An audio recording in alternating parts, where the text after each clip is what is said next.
Hello and welcome to the WrestleTalk podcast here every Tuesday and Friday. I'm Ollie Davis. I'm joined by Luke Owen DAD. If you haven't subscribed already, please do. Wherever you consume, listen to, or watch, or, like I did last night, experience live in the Royal Albert Hall in person your podcasts. That could be on YouTube. That could be on Apple Podcasts. That could be on Spotify. And now, a couple of people have sent this in. It's a really fun bit that we wanted to see if people saw. So we had an agreement with Hangman Page that he would imprint the QR code on his forehead. So when he hit the camera lens, that blood would actually have the technology in it. So you can scan the final shot of AEW Revolution with that blood smear across the screen. Did it work? No, it's expired, unfortunately. The blood had a free trial thing that I thought was a permanently free thing. Turns out it's a free trial. Now I have to pay for it. So it doesn't work. Yeah. A totally useless thing I've got to find. We've only got 2 weeks left of the March special edition T-shirt, which you can get. Two weeks left. Go over there now. Probably click the link in the description below. I think at this point we could just do a link. Like I don't think we need. The link should be in there. Well, I mean, I know the link is there. My point is more. I don't think we need to be fanning around trying to find another QR code. No, they have 7-day trials. Yeah, I just need 2 more. I don't think we need to do 2 more 7-day trials for a QR code when people just have a link that they can click. But the bit, Luke, you are always trying to destroy QR code mania. I'm trying to make your life easier. Shall we talk about Raw? Yes, well, I mean, that's the purpose of this podcast. Yes. So yeah, I think we should. That's what we say it is. Everybody knows it's a way to promote QR codes as a technology. Or you to talk about going to the Royal Albert Hall last night to go watch a podcast live. I watched the Off Menu podcast. Yeah. It was very funny. Ed Gamble didn't say hi. Famed fan Ed Gamble. Yeah, so that was a bit awkward. I thought he would shout me out. I never. Did he know you were there? No. So, but you didn't communicate ahead of time that you were going to be there, and because you're not on the socials either, you can even tag him in a post. I just feel like he should ask more, shouldn't he? What we're doing, so he would be aware. Anyway, it's very good. The big talking segment was the opening segment of Raw. Yeah, it was. So what we're going to do, we're going to go through the ups and downs, not only of the drama on screen, but our own hopes and fears for WrestleMania itself. Yeah. So it begins. People are walking, whatever, don't care. About 3 hours afterwards, the show actually begins. We got Michael Cole and Corey Graves doing an intro on their desks. Yeah. And, what's this? It's Masked Men.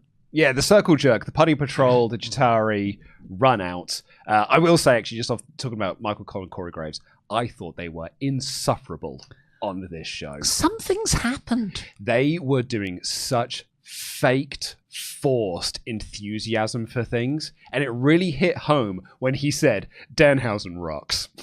I don't think that came across sincerely. No, but I think he was supposed to be sincere.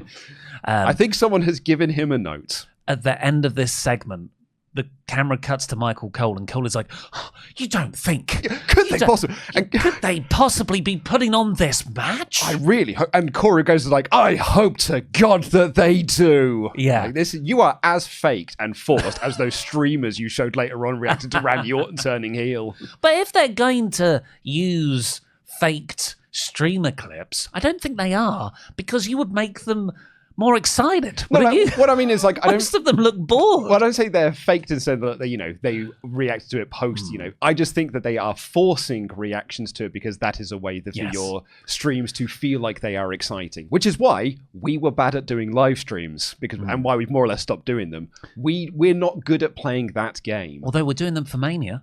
Over on patreon.com/WrestleTalk. There's the first plug. If you want to see real people giving real reactions to shows, that's where you want to go. Yeah, so it'll be a lot of people just sitting around in silence. Yeah, sitting around, chatting amongst themselves. Talking about other things. and occasionally being like, suplex. It is the full watching wrestling with friends experience where you barely pay attention to what's happening. So yeah, we get the masked troupe. They're running around. They're like, they're doing all their pre-programmed animations at ringside. Seth's got a new name bar that includes the masked man image. Look, I could count on... I probably did 100 swears last year, under 100 swears. That was my New Year's resolution. You were very good. This was shit. that name bar graphic, I love custom name bars. I get a kick out of them. When it came up with the bar and then a picture of a masked guy, and then it fizzled into Seth Rollins' name, I was like, who thought that was a cool thing? Seth Rollins and Triple H. Do you think Seth Rollins thinks that's cool? He's lame. I think Seth Rollins ultimately is a yes guy to Triple H. No, you think? I think he will just go, yeah, cool, yeah, no, it looks good. Yeah, oh, cool. And Triple H, I've been working on this all night. I made you a new logo. Yeah. Captain Lane probably thought this was cool. Yeah. Question. Tell me what you think about me. Lamer or cooler than Evenge? Great question. Good cue. Who truly is the lamest? Great question. Because I think Evenge is lamer. I think Evenge is lamer than this. Because this is just silly. That is actually like genuinely lame. This is just silly. People accuse us of being on AEW payroll that we hate WWE, but there you go. There's one example of us choosing WWE creative over AEW's. Anyway, Seth's in the ring. He cuts a promo, standard stuff. I created the vision. I'm going to be the one who destroyed it. If you stand next to Paul Heyman, I will take you out. And then Paul Heyman hobbles on the stage. Yeah, you thought last week that he was going to be like off TV forever. And I think he would have been had Brock Lesnar not arisen and he could manage Brock Lesnar in a feud rather than be associated with Logan Paul and Austin Theory. Because I said this on last week's show. I was like, I don't think you can have Brock Lesnar come out and just not have Paul Heyman there to cut the promo for Lesnar. That's got a part and parcel of the packaging. It's just very unlike Heyman to not sell a physical angle like that for longer. He's usually out for months. So this is where I'm going to push back on that. I think that this is slightly different to that because he is selling it. This is like when he did the Bloodline, when the Bloodline turned on him and like he didn't sleep for like a week or so to make sure that he looked so awful when he went out on TV. And I think that's what they were doing here. But they put him through a table and he wasn't around for several months. No, I'm talking about before that. Like when he was like, he came and he was like, looked all disheveled and things like that. But then you're right, then he was off TV for ages. That's the thing I'm looking at more here is his actual state of attire. That's the selling of this. It's not being off TV for weeks. It's coming out. The tie is loosened. The eyes are bloodshot. And he looks like crap. He is fantastic at that. Like I know the black eye was likely makeup, but you can't... Everything else seemed like it proper method acted his way into fatigue. And he says, you effed me, I'm going to F you, F5. Yeah, we got there in the end. F-O-F... F-F... It's F around and find out. Yes. Well, that's what he kept on doing, and he cadenced it into F5. Brock Lesnar comes out. The Chitauri go, right, let's attack him one at a time. One at a time, lads. So rubbish. And they all get beaten up, and Seth's just there, not bothered. No. Not scared, not moving, not helping. It's a weird thing. So right now we're like, oh, okay, right, makes sense. We've already had this at Mania. When was it? 38? 39? Before pandemic. No, pre-pandemic. 35, I think. Right, okay. The New York one. It feels like more recent. No one wants to see that match. 34. I don't know. And it was like, okay, well, I guess this is happening because of injuries. Whatever. They need a big match. Okay, I get it. And you start to like rationalize with yourself. All right, this is what we're doing. Well, at least we've got some other good matches on the card. And then lights cut out when Brock's going to beat up Seth. Obafemi's music hits. He struts down and he hits the Fall from Grace powerbomb. I don't think I've ever seen Brock Lesnar take a higher bump than this. It was awesome. So cool. And Oberfemi afterwards, you can hear Brock go, "Put your foot on me." Yeah. So Ober puts his foot on Brock's chest. Ronda Rousey points to the WrestleMania sign. Later on, we get it official because they were like, let's just nip this in the bud. We've got a month to build it now. Let's start getting matches on the card. Let's just drop this open challenge thing. Because our discount codes are not shifting tickets. And yeah, it's Oberfemi versus Brock Lesnar for WrestleMania. What we thought we were getting after the Rumble, then we had 2 months of, oh no, this person's injured or these creative plans are in flux. We've got them back there, and I think WWE's card is way stronger for it. So much better for this match. And what we got here as a segment is the results that being terminally online can be a good thing. WWE are a terminally online company. Like, they're creative, and it's not just Triple H, everyone there, terminally online, always looking at fan feedback, listening to podcasts, going on Twitter, going on Reddit, going on Twitch, whatever it is, TikTok or whatever, seeing what fans are saying about them and listening to them and like taking in the criticism and usually ignoring them, saying we know better than they are, but they are terminally online.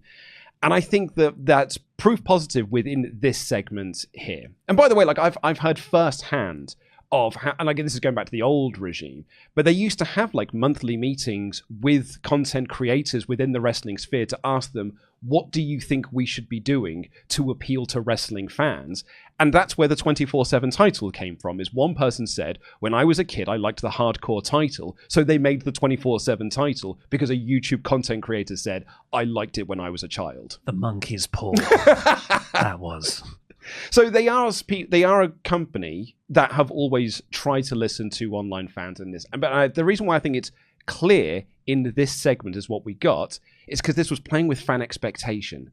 They know that the fan reception is, and the fans know, or a certain portion of the fans know, the reports are Lesnar doesn't, we don't know what we're doing with the Lesnar match yet. A lot of injuries are putting a lot of this into question, but we're going to do Brock versus Seth. And that's why Seth set that up in his opening promo segment, being like, if you've ever stood next to Brock Lesnar, I'm coming after you. That sets up the Brock Lesnar match. Brock Lesnar then comes out, playing with that expectation to be like, all right, fine. And they know that people aren't into it. That's what the genius of the segment was. They know that fans are less into Brock versus Seth.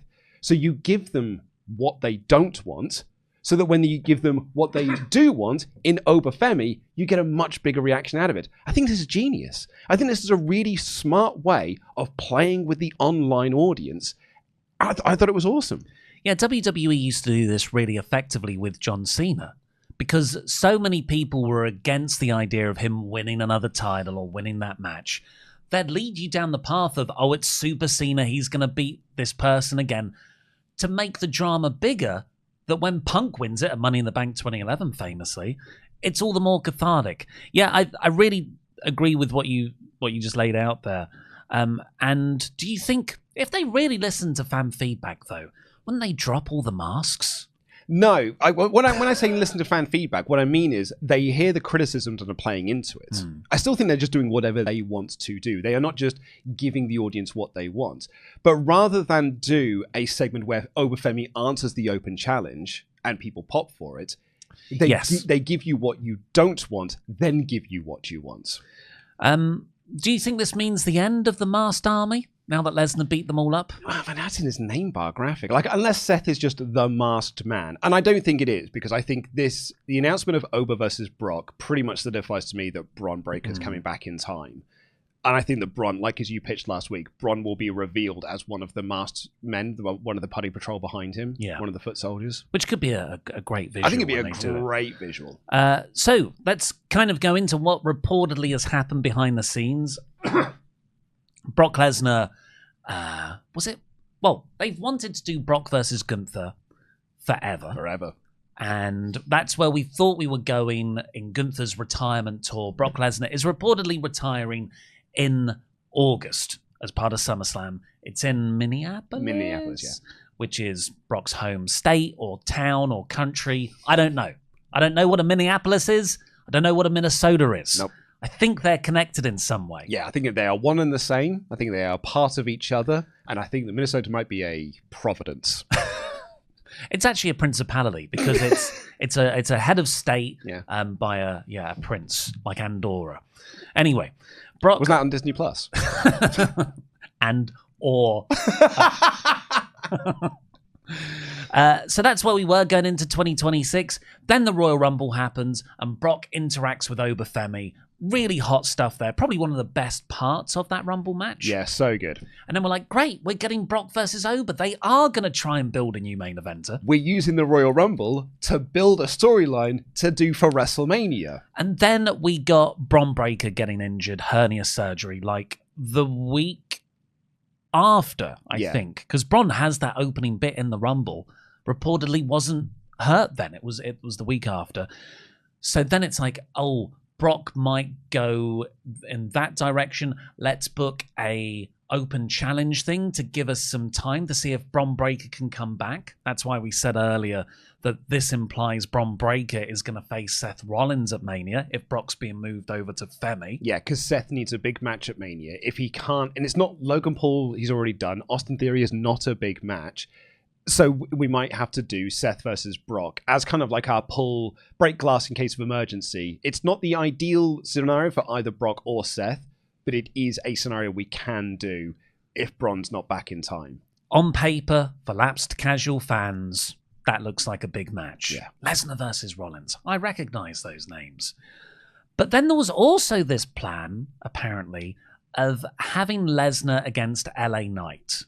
Which popped up in a few reports, and Self-Made explained it that it's an easy win for Lesnar. Yeah, so the argument is that Heyman and Lesnar reportedly don't think that Lesnar should be losing on his way to his retirement match at SummerSlam. And a way to make sure he does not lose is to book him against a geek that he can easily beat. Ergo, LA Knight, yeah. Because, of course, Brock beat John Cena last year at WrestlePalooza. The reported reason was, well, we need to make Brock strong because he's going to put over someone mega next year. Yeah, and I think that's why they've pulled doing the Gunther match. Because otherwise you would do Brock versus Gunther at WrestleMania. Like, where is Gunther?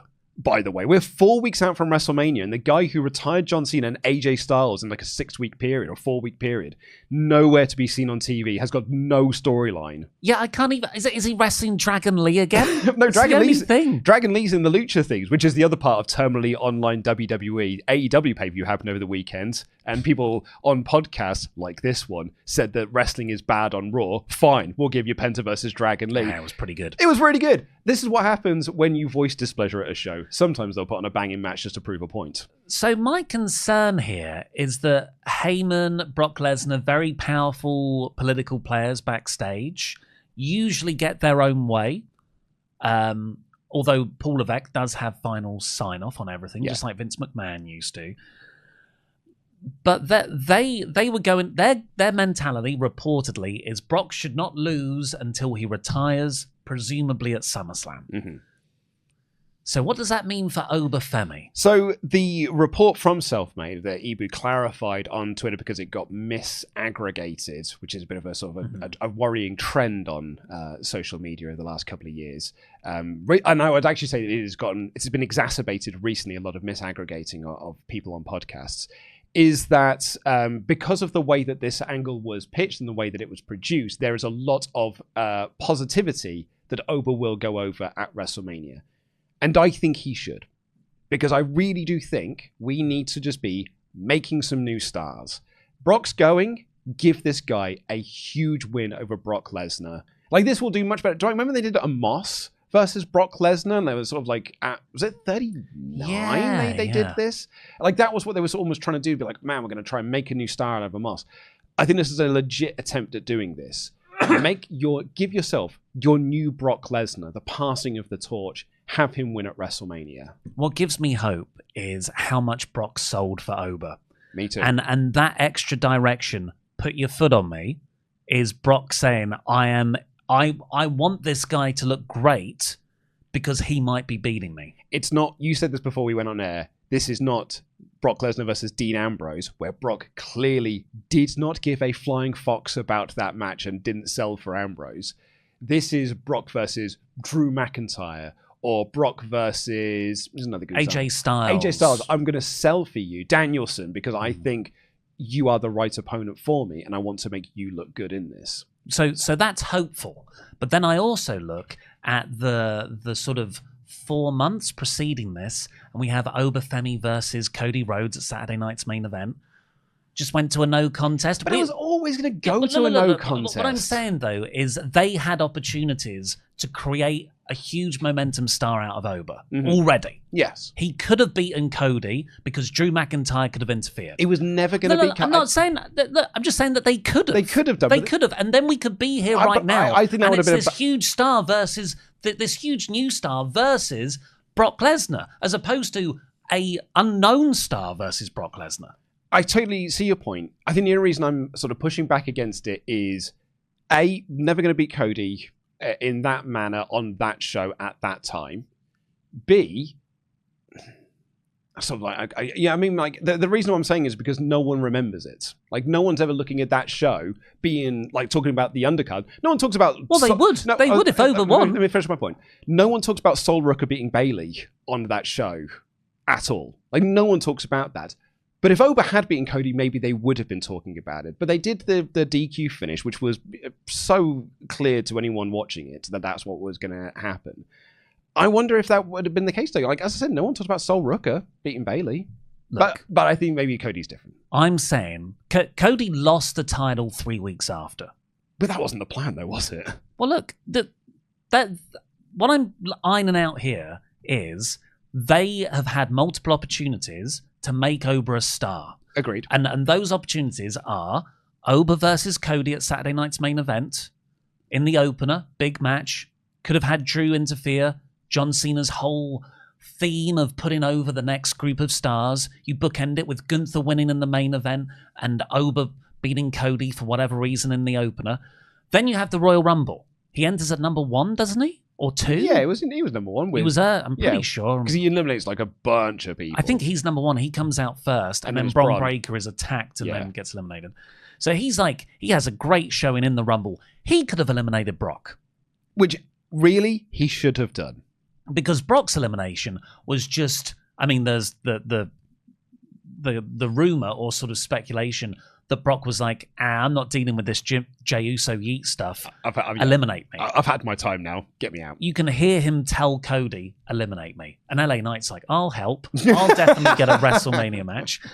We could have had Oba do that for him rather than get eliminated.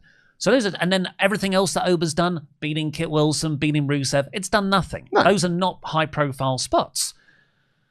So what makes you think, given this company's recent track record, that they will actually let Oba beat Brock at WrestleMania rather than, great showing, you got the rub kid, but ultimately you lose because we got to keep Brock strong because our biggest plan this year isn't for Obafemi to get over, it's for Lesnar to retire in a big, strong showing at SummerSlam. We've got all the time in the world with Femi. Why would we pull the trigger now? The exact same thinking that means that Bron Breakker didn't win the title back in October or whenever it was. That last point there is the one that gives me the most pause. We've got time. We don't need to give him the win now. We can give him a bigger win at next year's WrestleMania. We can spend the next year making him look really good, and then he can get a big win at next year's WrestleMania. Because what we are going to have now is a push and pull of this Heyman-Lesnar contingent being like, I think I should look strong going towards WrestleMania, and this maybe WWE creative side of things being like, but we want to give Obafemi the rub. But maybe Lesnar is going to move. I think Lesnar put him over in this segment. I think that there's a chance that Lesnar is going to say, like, I think he should beat me at WrestleMania. I'm going in August. He should beat me now. We've only got one shot to do this. Have him beat me. I don't think Lesnar thinks that way. I think Lesnar selfishly thinks about his matches, not what's best for the company.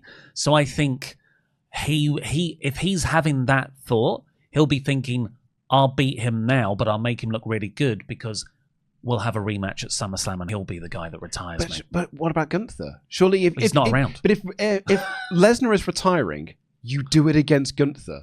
The whole reason to give him this career killer gimmick is to have him retire against Gunther. That makes total sense. It makes total sense. But this company just does weird things sometimes.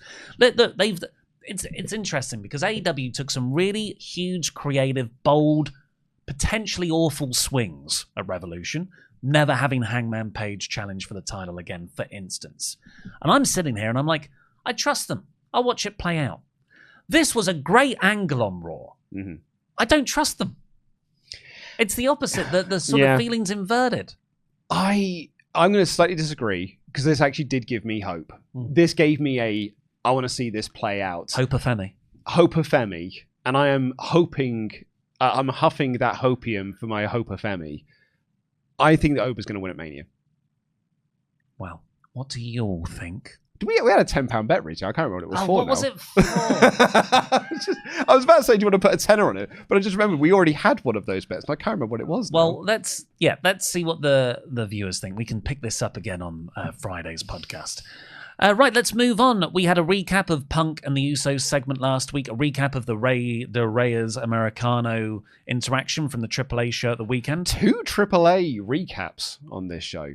It's almost like AEW just signed Mystico. So the angle there was that Kaiser, I'm just going to use their actual names, folks. I do not care enough to do the joke bit anymore, because I'm well over this story. I am in agreement with you. Do you know what actually was the tipping point for me? I was annoyed they were in the game.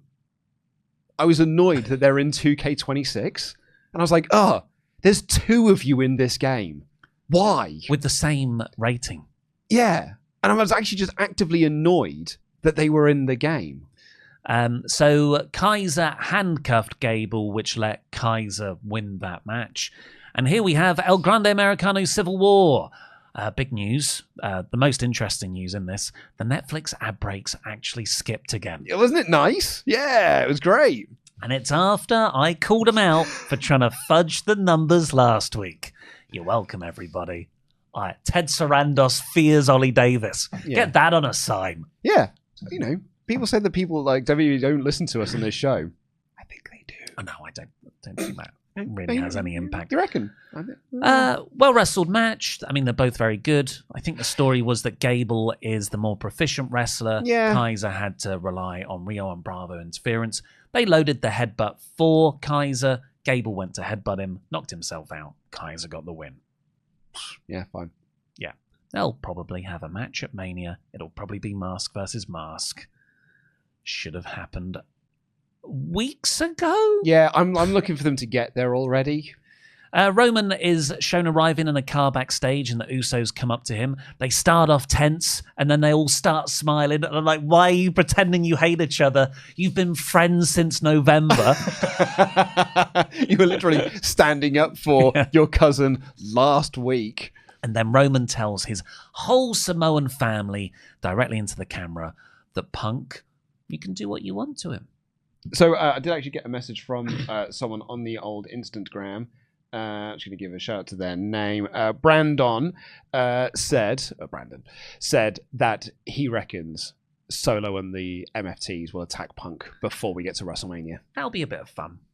Yeah. I think someone has to that's connected to the bloodline.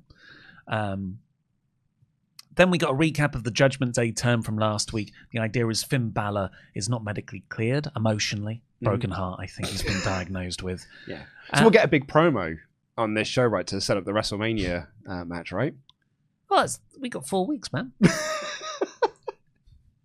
I mean, you know what? With the Judgment Day, why am I expecting this to move at a No, that's not happening at Mania. You don't think that Dom versus Finn is happening at WrestleMania? Are you mad? No, that's happening at the in like July or something.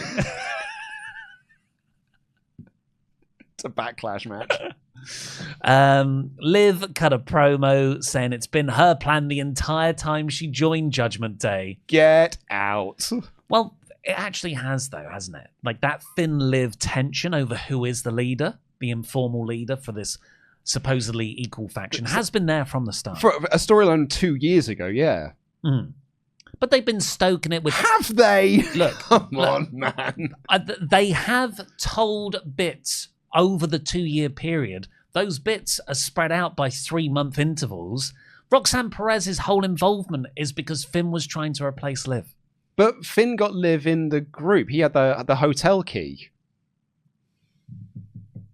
Didn't he? Wasn't that Liv, or was that someone else joining the group?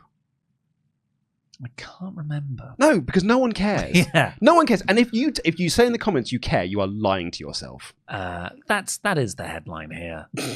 We don't care. They're going to move on to bigger and better things without Finn, apparently. We get a recap of Dom beating Vikingo. Triple A looked like a fun match. I've not seen it yet. Then the Usos with Roman are backstage on the couches trying to get that bloodline magic back. It all seemed a bit like they've grown out of the bloodline gimmick. You know what I mean? Yeah, this felt like I was watching a segment from 2023. But that's kind of what they're going for, is, the band are back together. What I loved about this segment, actually, is, I mean, look, it doesn't make the Usos look good because they continue to be the big dorks for Roman and be the young boys that Punk called them last week. But what I do like about this, and what is somewhat good about the bloodline drama, is they were in the room being like, cannot believe that Punk didn't apologize to us. In front of Roman, who has yet to apologize for anything that he did to them. It's that toxic poison relationship within the bloodline that these two doofuses can't even see, that they are demanding an apology from someone when there's a person right in front of them that's yet to apologize. That's a really good point. I missed that bit. I didn't pick up on it. Punk should have called that out in the main event. Well, we've got 4 weeks. Fair. So Roman said that, look, people always call me part-time, but I'm a full-time dad. Fight! I don't care about your family. I care about the family members that fight people. Yeah. So the Usos, still want an apology from Punk. Roman said that he doesn't need acknowledgement from Punk, but the family do. There's an argument that he does need it, and he's just sort of putting it on other people. And then he goes, what's the worst that can happen? He beats me up, and they all start laughing. I thought for sure that meant we were getting a big beatdown angle at the end of the episode. Got 4 weeks. AJ Lee took on Bayley for the IC Women's title. Monster pop for AJ Lee. It's felt like the biggest reaction she's got since she came back. This hot crowd. Yeah. Really good crowd this week for the show, which I think did elevate what was going on here. And then these two had a great match. I thought they had a good TV match. Yeah, a great TV match. Yeah, I would say it's better than really good. I really liked this. I think it was perfectly very good for TV. I guess in my head, I feel like there's a much better match they can do. Mm-hmm. But they just didn't have enough time to tell that story. They didn't have the stage to tell that story. This is just shoved into the middle of an episode of Raw. But yeah, it was good stuff. Reversals. Start slapping each other in a Yabu spot. Bayley misses the elbow. AJ gets the Black Widow in for Bayley to tap. Yeah, I really liked it. Really, I thought it was a great match. Adam Pearce is arguing with JD backstage about either Dom or Finn not being medically cleared. I think it's tell. JD's not medically cleared. Oh, again. And Penta or maybe it was past. Finn, I don't know. As soon as I see Judgment, I've written here, JD shouts at Pearce about not being medically cleared, which I think is vague enough that it really could apply to a few. It could be applied to Pearce is not medically cleared. Then Penta walks past, and I thought, wait a sec, is this an ad break? I'm really on edge now. That's how they're going to get you next. Yeah. Some of the ad breaks are removed. We cut to the ramp.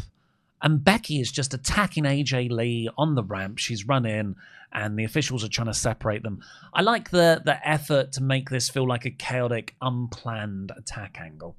And then Becky lays her out with the IC title, so that Mania feud is back on. Yeah.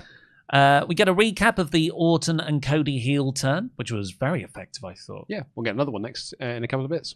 And then we got Penta versus Dragon Lee, so this is Penta coming out. Cut a promo, great fiery promo again. He's a fighting champion, big pop in San Antonio, Texas, which is where it was. Yeah. Again, you can really tell that this is a reaction to people saying that the wrestling on the Elm Raw will not be as good as the wrestling on AEW Revolution 2026 because Michael Cole and Corey goes being like, are you telling me we're going to have this match right now on Monday Night Raw? It was clear as day that this is a reaction to that.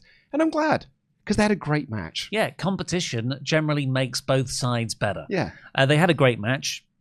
nothing even remotely close to anything on the Revolution card bar the women's tag. But it was better than Maxinne versus Nattie that we got in a little bit, which was one of the only announced matches for this show. This is a really good match. Open challenge, Dragon Lee answered. Dragon Lee had a Styles clash to a huge pop. This is awesome chant started going on. This insane corkscrew suicide dive from Dragon Lee. Yeah. If you think Cash Wheeler running towards you is threatening... At least he can only get so far because of gravity. Yeah. Dragon Lee hits Penta and they both go over the announcer's table. It looked awesome. I really also enjoyed some of the commentary doublespeak here where they were like, Dragon Lee's taken a little while to find his footing within WWE. Ergo, we haven't found a way to push him in WWE yet. And then a Mexican destroyer from out of nowhere for Penta to retain. Great match. Really liked it. Easily match of the night. Yeah. It did make me think of Gunther though. And this is when I was like, where is Gunther? Austin Theory and Logan Paul go to see Heyman backstage. They want to take out Seth right now. But Heyman says, no, that's a terrible idea. We are powerless at the moment. Because, look, I was beaten up and there's been no disciplinary action on Seth, which is a fair point. Mm-hmm. We need titles that will give us leverage. Yeah. So go get who are they? The tag champions? Americanos. No. Yeah. It's the other ones. Viking Raiders. The New Day. Yeah. The Usos? No, Jay's a singles guy, right? I haven't seen those tag belts in weeks. Who's got them? DIY? This doesn't make sense. They haven't had a title for a while. Like, since October. But, at least they're trying. At least they're trying. We're 4 weeks out from Mania. Got to announce something. Speaking of trying, ooh. I think we need to cool this crowd off a little bit. Yeah. Can I say I told you so? Can I do it now? I take no glee in wrestlers or a storyline. That's not true. I was going to say. I take no glee in this storyline or these wrestlers utterly failing. But it's not so much a criticism of them. I am criticizing the idea that Maxine's storyline and re-gimmick was her being a serious MMA fighter. I said at the time, this is not going to work. Doesn't matter how good those 2-minute black and white training montages are. She will have to get in the ring, and her innate charisma is not serious MMA fighter. Mm-hmm. She is a very good, plucky underdog. That was the hallmark of her entire feud with Becky Lynch, which was excellent. No notes on that feud. This has been a terrible feud, a really bad series of matches that nobody cares about. Yeah. And Nattie won. Made her tap. Clean in the middle of the ring. Yeah, well, Maxine's not a MMA fighter. Yeah. I mean, not there's Nattie, but she's been in the dungeon or something.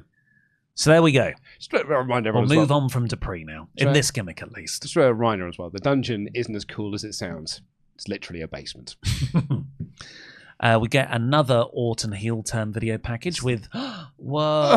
That's the one with the fakest of fake reactions to things. No, man, Orton, Randy, don't do this to me. Randy, we deserve an explanation for what's going on here. And the people who script backstage interviews scripting these live reactions. So nah. I heard more realistic reactions at the press conference AEW did last week. Look, we're content creators too. You got to do what you got to do. Yeah. But what this is again a response to people saying that you made the wrong choice in turning Randy Orton heel and no one's going to boo him. So they showed you a load of streamers being like, I'm going to boo Randy Orton, and then some numbers being like, biggest social media numbers of the year. It did work, you marks. Michael Cole on commentary then cuts live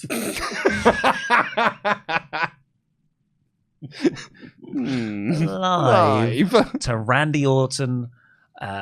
If I were to speculate, I would say this is his house in the middle of nowhere. I mean, this was filmed on his phone that has no internet.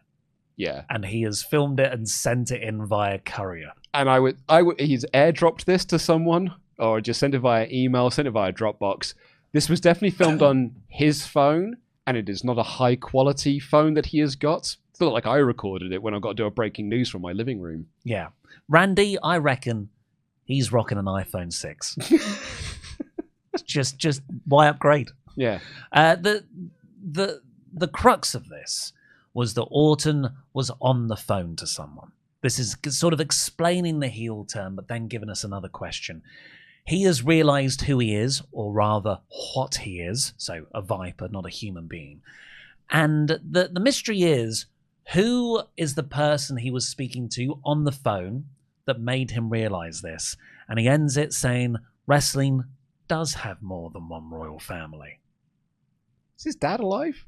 Yes, he is. He's 75, Bob Orton Jr. That makes total sense. It's the Orton wrestling dynasty versus the Rhodes wrestling dynasty. I mean, he's not calling Ted, is he? Well, I just... What, the DBS is? Yeah, because he's the other member of Legacy. Oh. But Ted is currently is embroiled in a court case. Yeah, it's definitely not him. Oh, yeah, WWE and TKO shy away from court cases. You're right. Well, what I mean is a case of like, this is not one that is just a legal case. This is like, no, they're actually in court at the moment for embezzling, I think it is. So I don't think that he's going to be calling Ted DiBiase Jr., nor is he calling Samu from Legacy either. Maybe he's calling Mark Jindrak. Oh, I forgot about Samu. Great trivia. Look, the Bob Orton one, it's so obvious. He teed it up. He needed advice. It's his dad. Wrestling has more than one royal family. And if it's Bob Orton, fine. You know, that makes sense.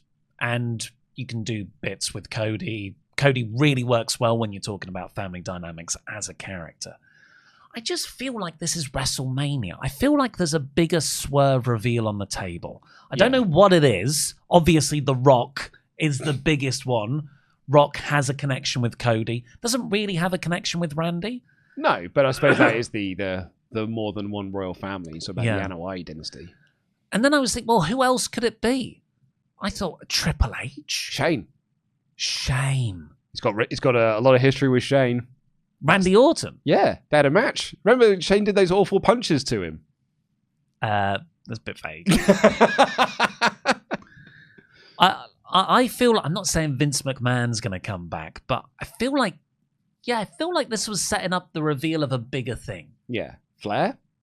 Yeah, that was another one, but I wouldn't say Flair is a wrestling dynasty. Charlotte is a wrestling dynasty. But that's what I mean. Like that's the royal family, right? Is that you've got Flair and then Charlotte is the offspring of that. Because Ric Flair would make total sense. Because it can't be Triple H. There's no second generation Triple H star within the company. He married into the McMahons? Okay, well, that would be the most tenuous of links. No, I'm part of a wrestling royal family. Well, you could say, yeah, I am part of a wrestling royal family. It's the McMahon Helmsley. Yeah, but Kate Middleton is not like, you wouldn't call Kate Middleton and be like, you are, the wrestling has more, the royal has more. I would say family. Kate Middleton is in the royal family. No, yes. Prince William is the royal family. She is an associate of them. Or like Meghan Markle. Kate is in the royal family. But she is not. Like, my point is not, like, she is the Triple H of this scenario, and Prince William is the Stephanie McMahon of this scenario. She has got the actual wrestling family lineage. He is an offshoot of that. So that is, if you were to, like, be the reveal of, like, I'm bringing in the royal family, and it was someone who's associated with it or married into it, that is not as good as bringing in someone who's got actual ties to the royal family. So you're saying you're team Meghan? No, you're not saying you're team Meghan. So if you were to bring in Harry, this would be bigger than bringing in Meghan. Okay, well, probably Flair. Yeah, it's Flair. Well, Flair would be a bigger deal than, like, no disrespect to Bob Orton. Bob ain't getting a pop.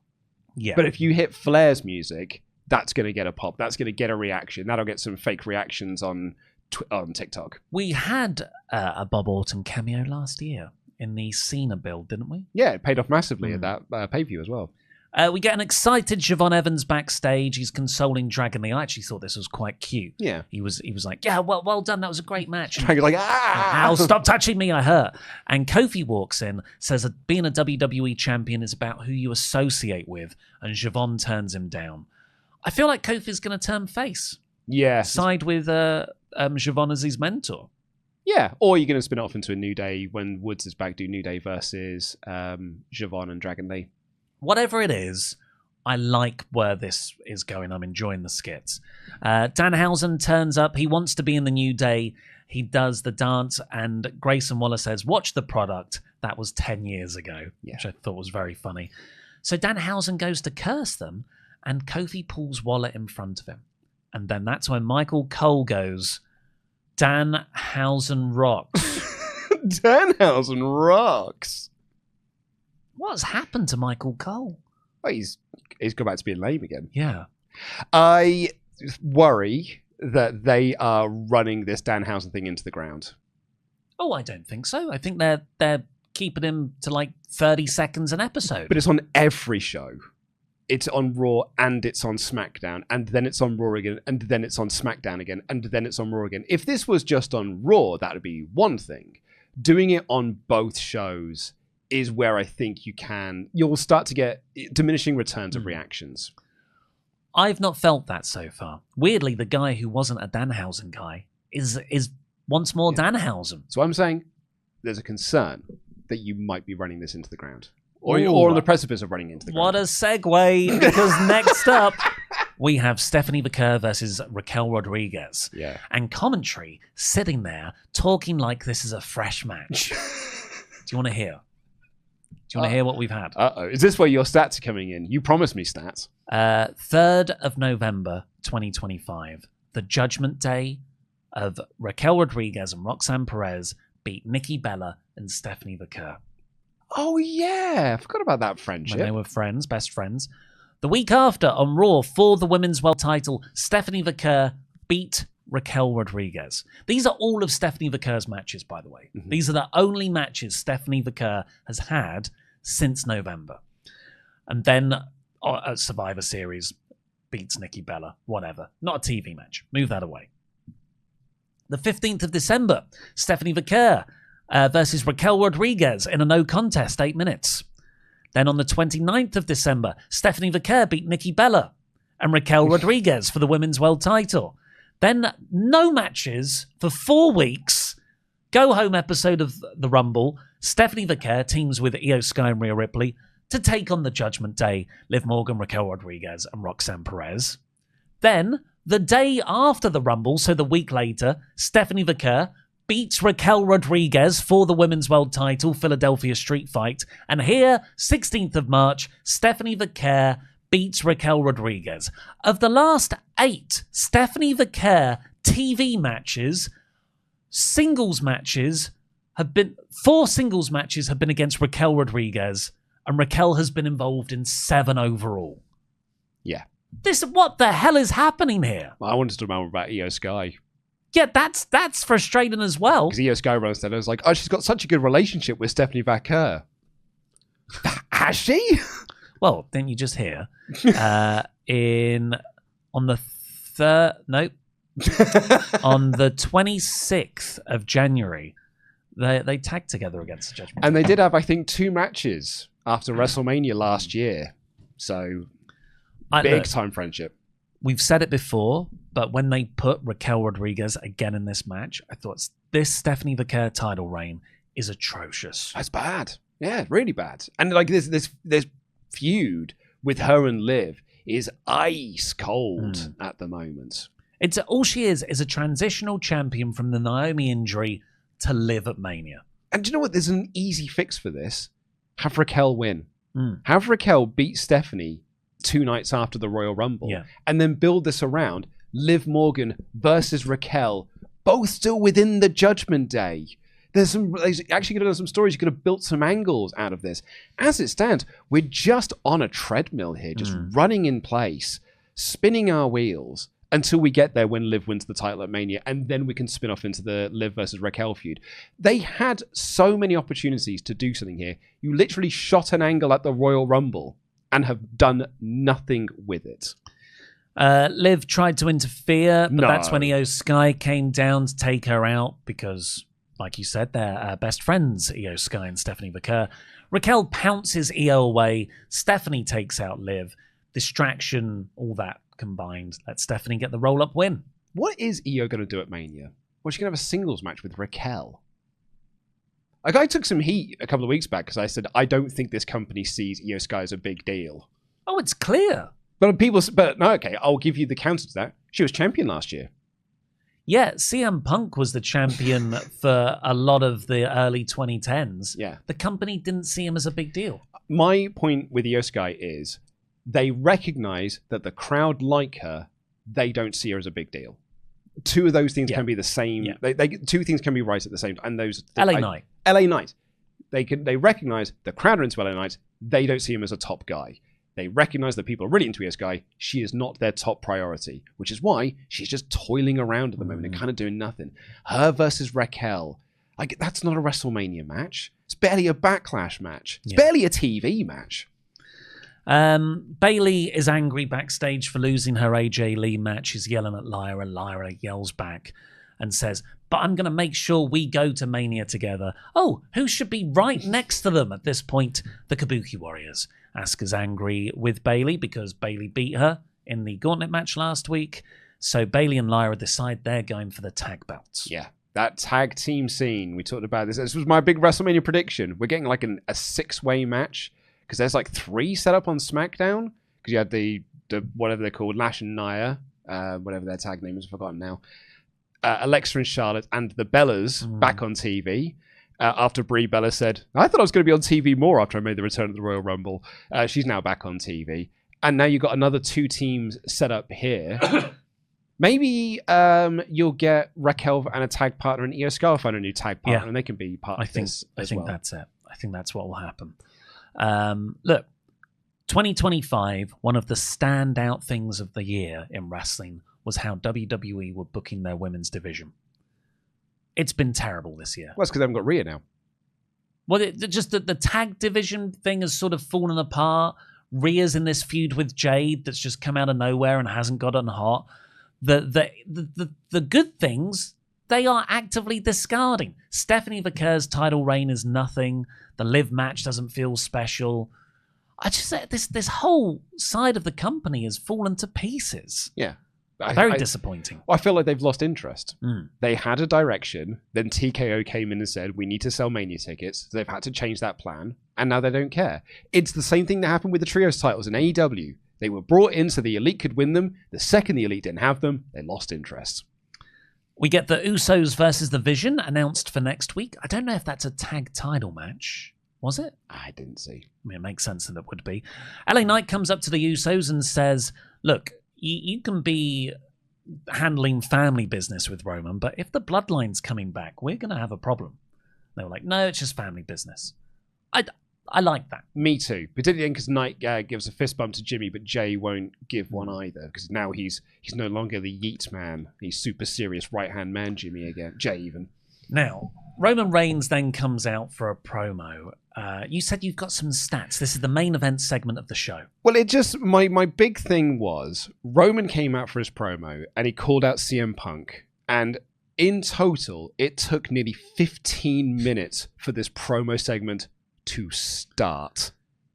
That is wasting time. I counted 22 minutes left when Roman's music first hit. The first time he started talking was 7 minutes later because they went ad break, all the crowd reactions.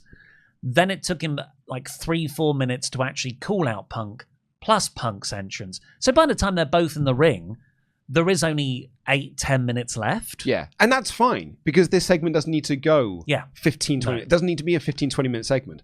Our point that we make is the entrances, the setup for it is usually longer than the promo segment itself. Because it's an entrance company. They'd have been knackered if they'd had the glitch at Revolution where they lost some of the entrances. They didn't really cover much new ground, I'd say.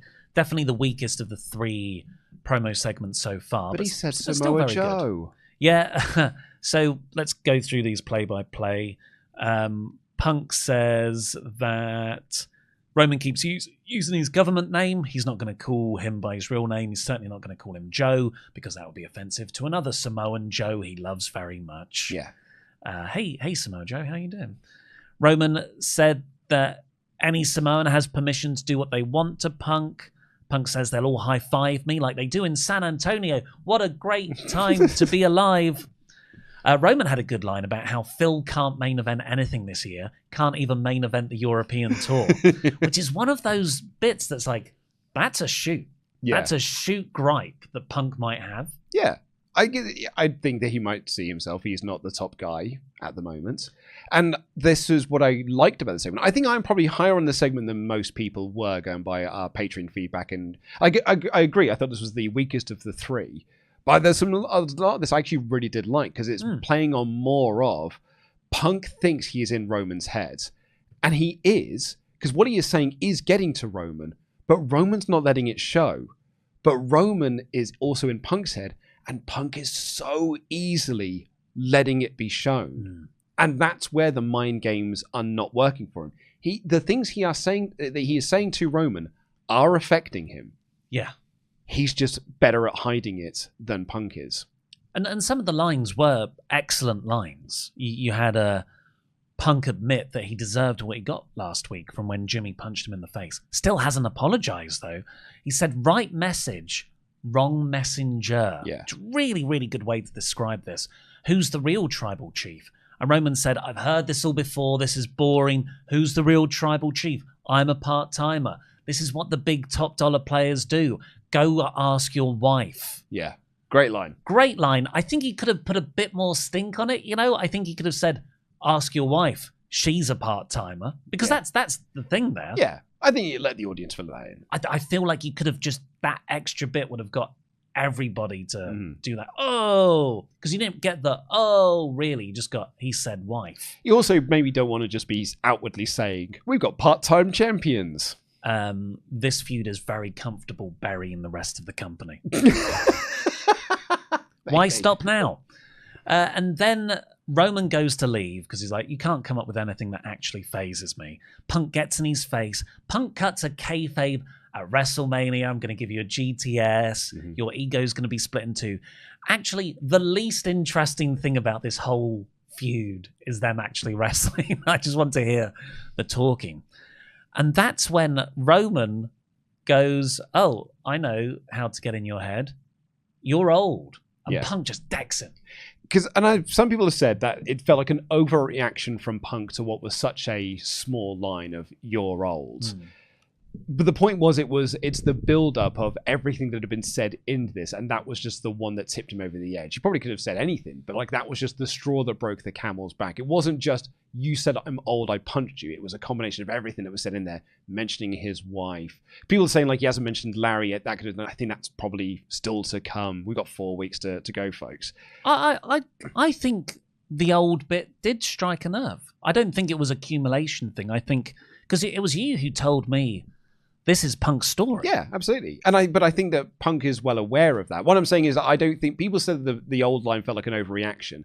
I don't think it is an overreaction. I think that it was justified within the segment that they had here as a whole, but also the story they've been telling with Punk since late last year, which is he's old man Punk. He is old, he's tired, he's broken down, he's working with children.